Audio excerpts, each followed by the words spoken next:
Hello everyone, welcome back to my channel study clan. তোমাদের সকলকে স্বাগত জানাই। আশা করি তোমরা সকলে ভালো আছো।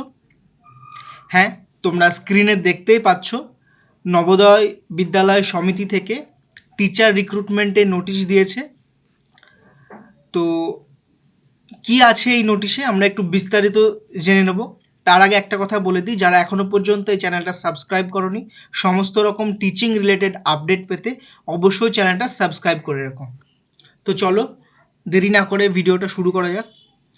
তো এখানে বলছে 3টে পদে নিয়োগ হবে। একটা হচ্ছে পিজিটি, একটা টিজিটি, আর হচ্ছে মিসলেনিয়াস ক্যাটাগরিতে। পিজিটি মানে হচ্ছে পোস্ট গ্র্যাজুয়েট, মানে হচ্ছে এটা তোমার ক্লাস 11 এবং 12-এর জন্য। আর টিজিটি মানে হচ্ছে 6 থেকে 10 পর্যন্ত। আর মিসলেনিয়াস ক্যাটাগরি বলতে কম্পিউটারের বা লাইব্রেরিয়ান এই সমস্ত জিনিসপত্র, এই সমস্ত